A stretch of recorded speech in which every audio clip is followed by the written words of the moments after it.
Receiving an allowance without having to tackle any household chores is a pleasant perk. However, the routine sarcasm from my mother-in-law, Julia, at 32, and working as a web designer often dampens the experience. Sharing a home with my husband, Ethan, and my mother-in-law has its challenges, especially considering our differing perspectives on work and domestic responsibilities. Originally part of a corporate environment, I transitioned into freelancing after marriage, a change welcomed by both my employer and me. The familiarity with my previous company ensures a steady stream of projects, sparing me the hassles of commuting and allowing a more concentrated effort on household tasks. Despite the satisfaction on both ends, my traditional mother-in-law doesn't share the enthusiasm. She harbors a belief in the conventional role of a wife as a homemaker, a viewpoint she expresses regularly. Despite my husband's attempts to reason with her, asserting that contemporary couples support each other, my mother-in-law remains resistant. According to her, my freelance work is merely a side job that doesn't contribute significantly to the household finances. Balancing my web design work with household chores during my free time hasn't impressed my mother-in-law. Her dissatisfaction stems from the stark contrast between my non-traditional approach and her expectations of a more conventional housewife. In her eyes, I may be perceived as the outsider who, in her mind, stole her only son. Since my husband's father passed away 5 years ago, my mother-in-law has become increasingly dependent on him. While this seems to slightly bother my husband, there's a subtle satisfaction in his acknowledgement of her reliance. Our current residence, acquired by my late father-in-law 30 years ago, now solely belongs to my mother-in-law. The mortgage was settled through life insurance, and the house layout conveniently accommodates our small family, providing me with a suitable workspace. Despite the occasional tension, our home becomes a gathering place for my mother-in-law's friends, who have been part of the neighborhood for over 3 decades. When her friends come over, the dynamics in the house take on a different tone. Taking a break from my work, I play the role of a gracious hostess to my mother-in-law's friends, offering them coffee and sweets. Yet every gathering of similarly aged women inevitably transforms into a session of complaints about their daughters-in-law.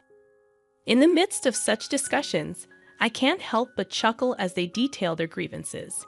My daughter-in-law, they say, frequently returns to her parents' house over trivial matters, spending half the year away from us. According to them, she is financially irresponsible, causing even our son to be at a loss about how to handle her financial habits.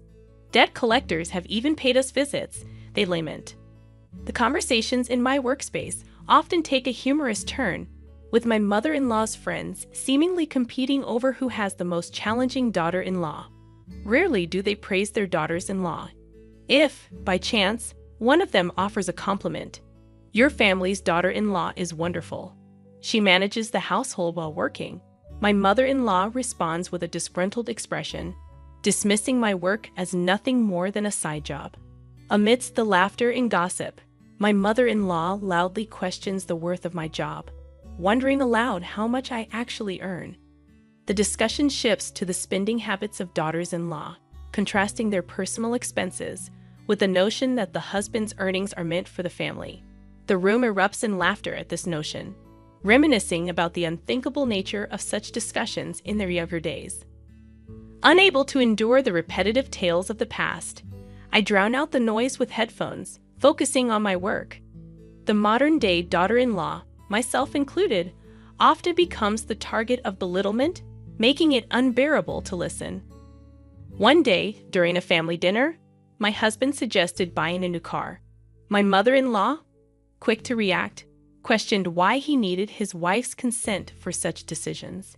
Despite my husband's attempt to explain that it's a family decision, my mother-in-law insisted that he, the one with a driver's license, should choose any car he likes. Caught in the middle, my husband sought my help, and I diplomatically deferred the decision to him. The incident highlighted the ongoing dynamic where my husband always consults both me and my mother-in-law before making significant decisions, a practice my mother-in-law staunchly defended. While not inherently self-centered, my father-in-law had a penchant for making independent decisions, a trait my mother-in-law often lamented. My husband, raised by such parents, developed a belief in avoiding selfishness. On the contrary, my mother-in-law, influenced by the patriarchal behavior of my father-in-law, adhered to the notion that it was the norm. My mother-in-law's irritation towards my husband when he seeks my opinion circles back to me, with accusations that I am always too strict. I found myself at a loss for words in response to her criticism, as it's true that I tend to voice my concerns rather than making decisions independently.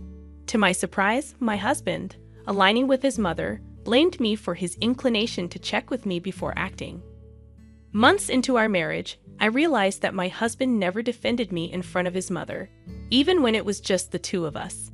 His apologies and claims of prioritizing me seemed less convincing over time. The recent incident of choosing a new car cast a shadow on our relationship. Initially considerate, my husband ultimately failed to support me in front of his mother. Concerns about our future together began to surface, and I pondered alternatives to the current dynamics. I wished my husband would not mistake indecisiveness for kindness, and I longed for my mother-in-law to express her thoughts more directly. A month later, my husband's new car arrived, and the enthusiasm was palpable. The joyous invitation for a drive and the admiration from my mother-in-law turned sour when the cost was revealed: $660,000. Shocked by the extravagant choice, I confronted my husband about the financial implications, only to receive nonchalant responses and an offer to use a loan. My mother-in-law, quick to defend my husband, criticized my complaints about the expenditure, stating that I had given him the freedom to decide. Frustrated, I questioned the feasibility of affording such a luxury, only to be met with my mother-in-law's sharp retort: "It's not like you're paying, so you have no right to complain." Feeling unheard and dismissed, I argued that I contribute to the family income through my work. However, my mother-in-law, with an unusual harshness, questioned the legitimacy of my earnings, asserting that my little side job couldn't possibly match my husband's substantial income of over $100,000 a year. She regarded me with contempt, and just as I was about to assert that my earnings supported us, I noticed my husband had disappeared. Tolerating this treatment for too long, I reached my limit. My mother-in-law's declaration, "A daughter-in-law like you should just get out," echoed in my ears. It wasn't only her putting up with things, and discussing my salary seemed trivial now. Angry at her words and disappointed by my husband's indifference, I felt he was to blame for our dispute, given his usual indecisiveness. Fed up, I declared, "Understood then. I will leave," and headed to my workspace to pack up my computer and essentials. As I left the house, I informed my mother-in-law that I would return for the rest of my belongings later.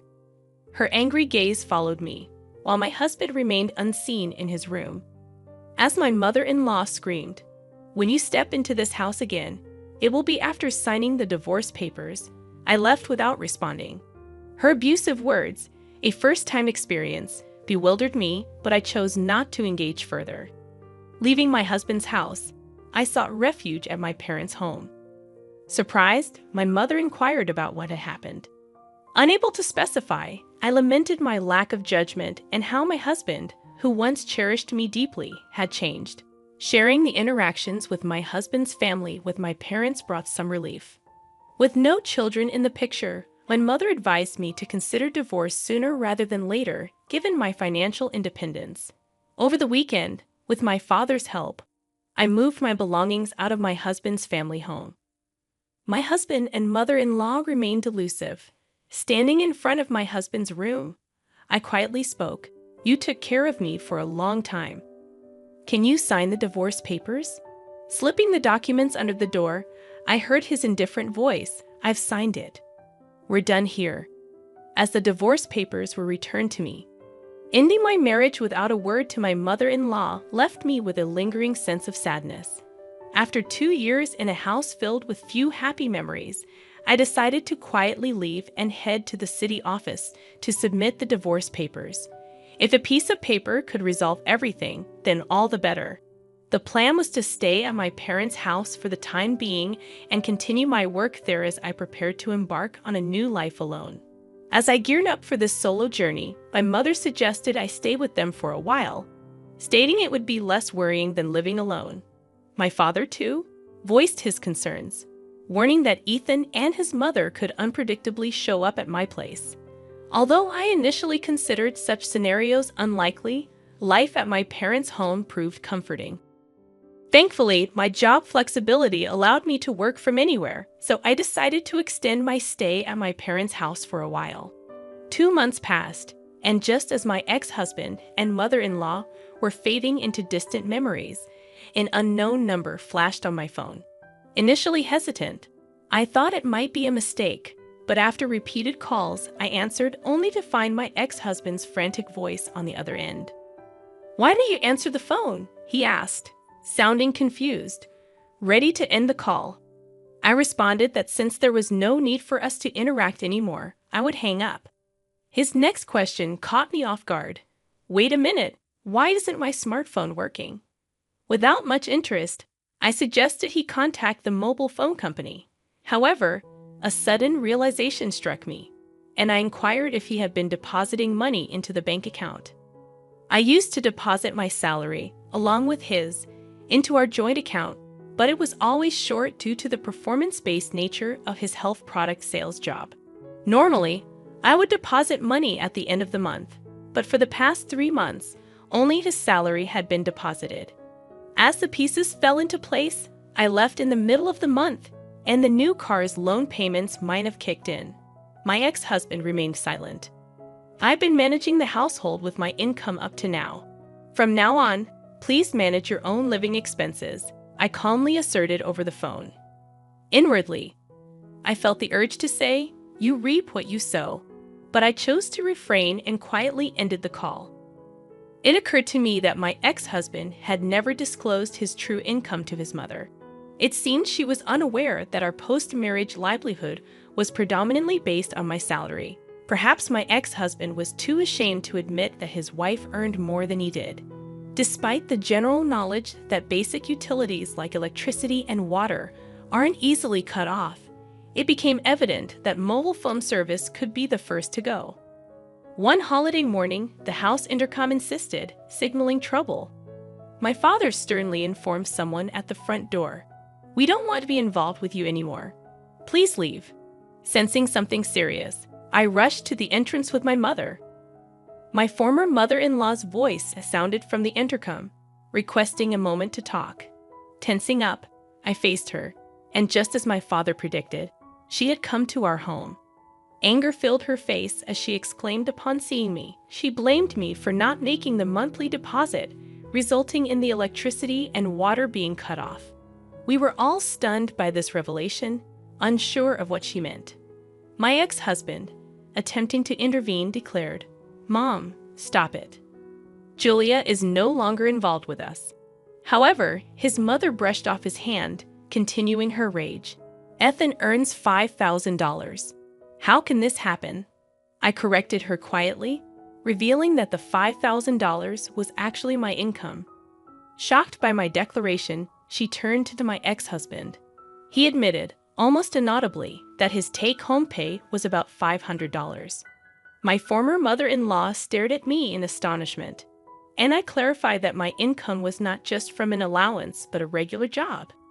She then asked about Ethan's take-home pay, and he responded, "About $500. After a moment of silence, she made an unbelievable proposition. "Julia, how about coming back? It was a joke to ask you to leave." Firmly refusing, I stated that we were already divorced, and it was no longer my concern. Despite my refusal, she persisted, suggesting that everything could be resolved if I got back with Ethan. My father, in a forceful tone, demanded they leave and warned of involving the police if they didn't. They left hurriedly, stumbling away as my father warned them not to step foot in our home again. Reflecting on their unreasonable behavior, my mother was furious, but my father seemed even more indignant. I was relieved that we had cut ties with such people. As time passed, through a friend of my ex-husband's, I learned about his subsequent situation. He had to give up his parents' house, including the land, and moved into a small apartment with his mother. The rarely used new car was sold, settling the remaining loan with the money from the house and land sale. Despite the loan being paid off, my ex-husband squandered money on gambling, and his whereabouts became unknown. My former mother-in-law was diagnosed with dementia and now resides in a nursing home. Meanwhile, I am doing well in my job and currently live alone. Recently, I started dating a man I met through work. He understands that I was previously married, and he is committed to his job, not relying on his spouse's income or indulging in extravagant purchases like my ex-husband did. While we haven't discussed marriage explicitly, I feel that we have a serious future together.